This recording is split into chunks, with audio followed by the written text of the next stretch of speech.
My name is Quartermaster Moran, and I have spent the last 15 cycles training the finest warriors this galaxy has ever produced. 4 arms, scales tougher than battleship armor, and a grip that could crush a plasma rifle barrel. That is what a real soldier looks like. That is what I look like. So you can probably understand my confusion when the Galactic Military Academy decided to accept their first human exchange student.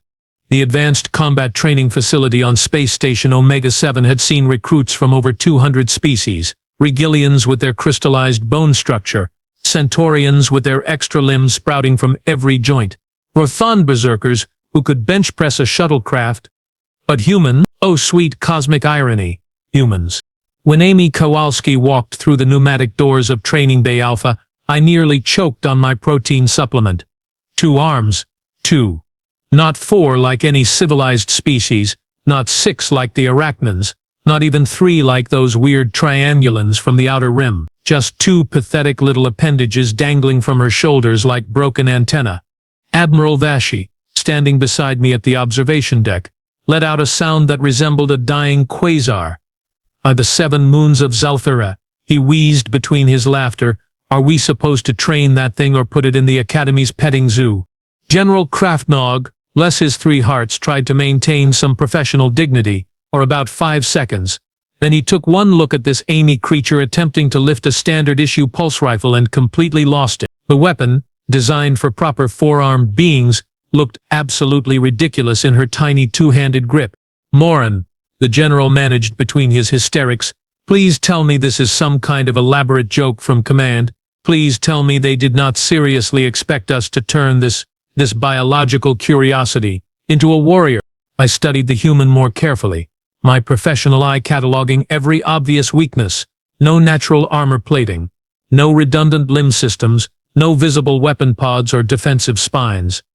Her skin looked like it would tear if you sneezed on it too hard. And those eyes, just 2 of them. How was she supposed to maintain proper battlefield awareness with such limited visual coverage? The primitive Earth species had somehow convinced the Galactic Council they deserved a seat at the big kids' table. Politics, obviously. Probably some backroom deal involving mining rights or trade routes, because there was absolutely no way this fragile little creature could have earned her place here through actual merit. Well, I announced to my fellow instructors, cracking all 4 sets of knuckles simultaneously. I suppose someone needs to give our new guest a proper introduction to real military standards. Might as well be educational for everyone involved. Nothing teaches humility quite like a proper demonstration of superior genetics. I decided our little human friend needed a comprehensive education in why some species rule the galaxy while others get colonized by those who do. Attention recruits. I bellowed across the training bay, my voice echoing off the reinforced walls. Today we have a special treat.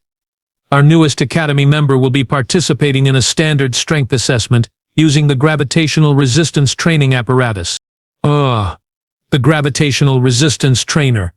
My personal favorite piece of equipment.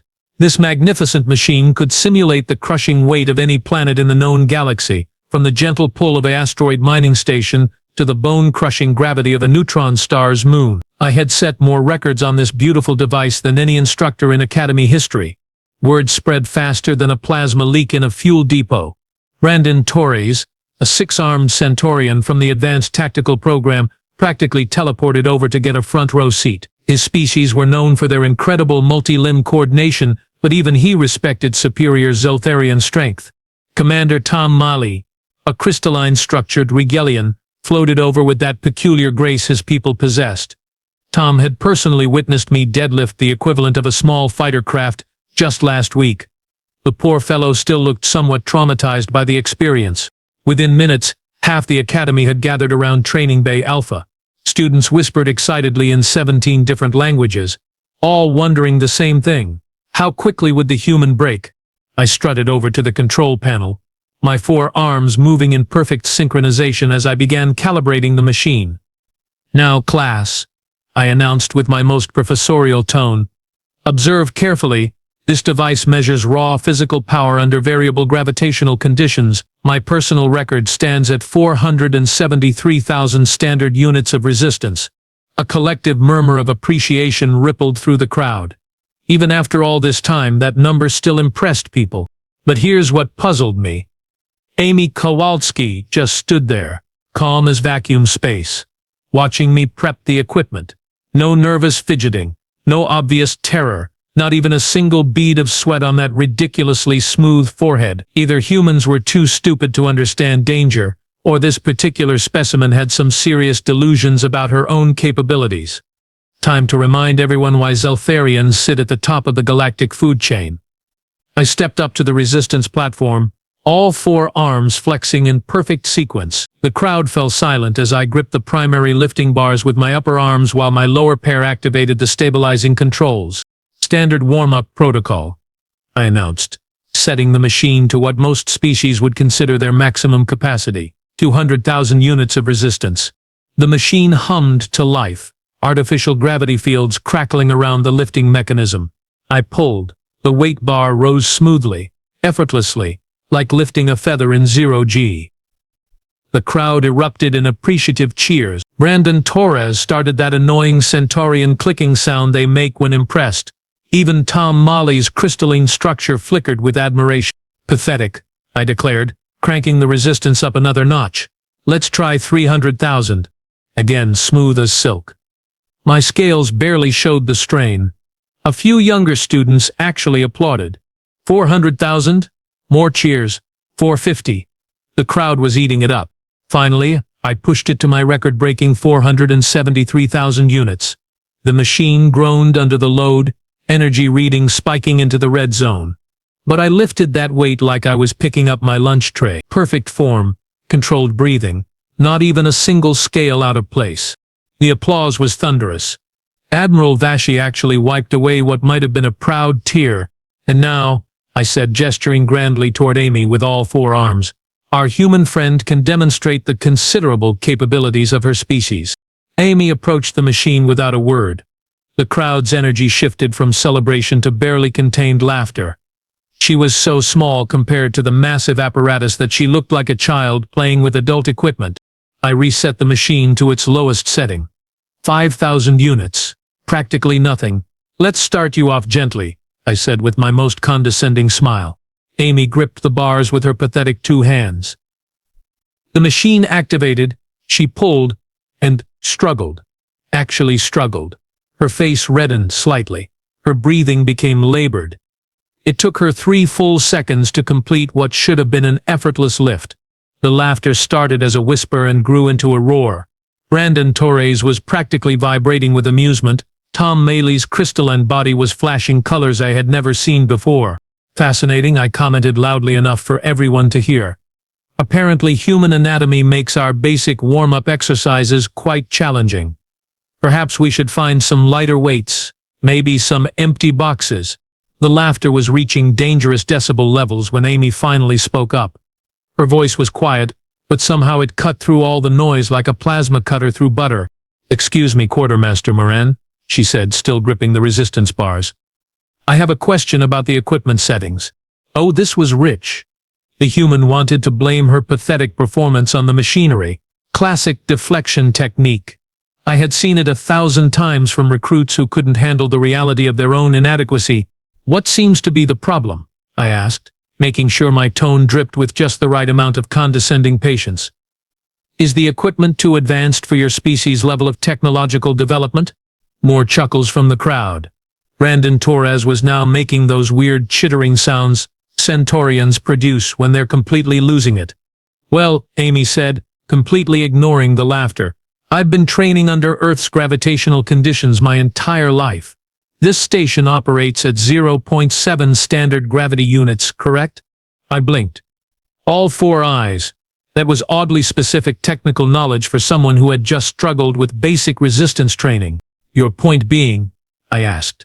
Though something cold was starting to creep up my spine. Earth operates at 1 full gravity unit, she continued in that same calm, matter-of-fact tone. I was wondering if we could adjust the ambient gravity in this training bay to match Earth's standard conditions. You know, just so I can perform at my normal capacity level. The training bay fell silent. Not the good kind of silence that comes before applause, but the uncomfortable kind that happens when someone says something that makes everyone else suddenly nervous without quite knowing why. I forced out a laugh. Oh, absolutely. By all means, let's make things more challenging for everyone. I'm sure an extra 0.3 gravity units won't make any difference to superior alien physiology. My fingers danced across the environmental controls with practiced ease. How hard could it be? We were talking about a 30% increase in gravitational pull. Zeltharians regularly trained under conditions twice that severe. Attention all personnel, the computer announced in its annoyingly cheerful voice. Artificial gravity adjusting to 1.0 standard units. Please brace for environmental shift. The change hit instantly. Every alien in that training bay suddenly felt like they were wearing lead armor. Brandon Torres's extra arms dropped to his sides like dead weight. Tom Mali's graceful floating became an awkward stumble. Even Admiral Vashi grabbed onto a support rail looking confused and slightly panicked. I felt it too. That crushing sensation of everything becoming heavier, more difficult, more substantial. But Amy? Amy straightened up, rolled her shoulders once, and smiled. What happened next will haunt my nightmares until the heat death of the universe. Amy gripped those resistance bars again, but this time her movements were completely different, fluid, confident, like she had just taken off a heavy coat she had been wearing all day. She pulled the 5,000 unit weight, and it moved so smoothly it might as well have been made of gas. That's better, she said, sounding genuinely relieved. Now let me show you what a proper warm-up looks like. She cranked the resistance to 50,000 units. 50,000. That was more than most species could handle as their maximum lift. Amy pulled it like she was opening a door. The crowd's laughter died instantly. 100,000 units. She completed 3 perfect repetitions without breaking a sweat. 200,000. The same weight that had impressed everyone during my demonstration. She knocked out 5 reps while having what appeared to be a casual conversation with herself about proper form. My forearms hung uselessly at my sides as I watched this impossible display. This tiny 2-armed creature was making my warm-up weights look like a joke. I nodded mutely, my brain refusing to process what I was witnessing. Amy dialed up the machine. 400,000. Clean lift. 450. Easier than breathing. 473. She paused at my record weight, looked directly at me, and then she kept going. 500,000 units. The machine began to emit warning beeps, its structural supports groaning under the massive load. Amy lifted it anyway. 600,000, more warning signals. Red lights flashing across every display panel. 700,000 units. That's when the machine gave up. The primary resistance generator overloaded with a sound like thunder mixed with breaking glass. Sparks showered from the control panel. Emergency klaxons began wailing throughout the training bay. The entire apparatus shuddered, tilted, and then collapsed sideways with a crash that shook the deck plating.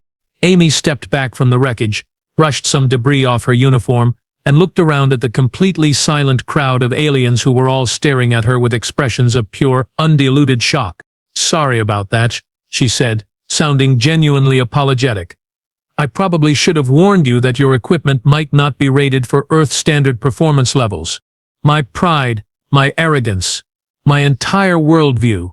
It all crumbled like that machine. In the space of 5 minutes, everything I thought I knew about strength, about superiority, about the natural order of the galaxy, had been completely and utterly destroyed by a 2-armed human who had just apologized for breaking our most advanced training equipment."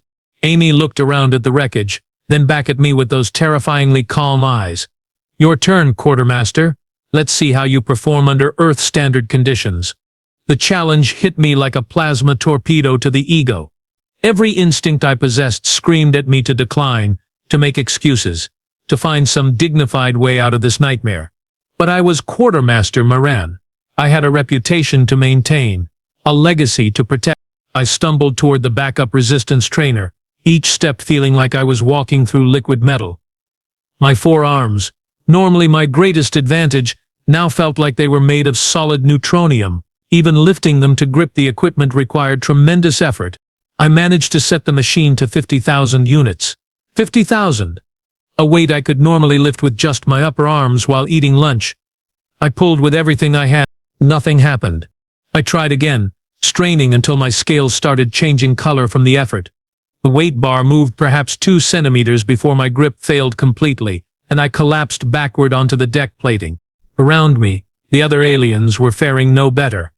Brandon Torres was lying flat on his back, all 6 arms spread out like he was making some kind of bizarre snow angel. Tom Mali had lost his graceful floating ability entirely, and was now sitting on the floor looking like a very confused crystalline paperweight.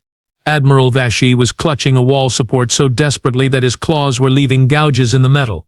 Amy walked over and offered me a hand up. A single hand, which under these gravitational conditions was apparently more than sufficient to haul my four-armed bulk back to vertical. Humans evolved on a high-gravity world, she explained in the same tone she might use to discuss the weather. For millions of years, our ancestors had to be strong enough to function under one full gravity unit just to survive basic daily activities. Walking, running, lifting, fighting, everything we do naturally requires the kind of strength that most species only achieve through extensive training. She gestured around at the struggling aliens. Your people are incredibly strong under your native conditions, but we're built like this all the time. The role reversal was complete and absolutely humiliating. Now I was the one looking up at her from the floor, struggling just to remain conscious under the crushing weight that she considered normal. That was 3 months ago. The Galactic Military Academy now has new protocols for species assessment based on home-world gravitational conditions. Turns out judging alien capabilities while they're operating under foreign environmental parameters is not exactly scientific. Who knew? Amy Kowalski graduated top of her class and currently holds every strength record in Academy history. She's also the most popular combat instructor we've ever had, probably because she's the only one who doesn't spend her time mocking students from inferior species. As for me, well, I've been taking supplemental strength training sessions. From a human. The irony is so thick you could cut it with a vibroblade and serve it for dinner. But here's what I learned. Never, ever underestimate humans again. They might look fragile. They might seem primitive. But they're walking around in what amounts to a permanent strength training suit. Every single day of their lives is basically a workout that would hospitalize most of the galaxy. So the next time you see a 2-armed human and think they look weak, remember Quartermaster Moran's advice. You're probably about to learn something very uncomfortable about yourself.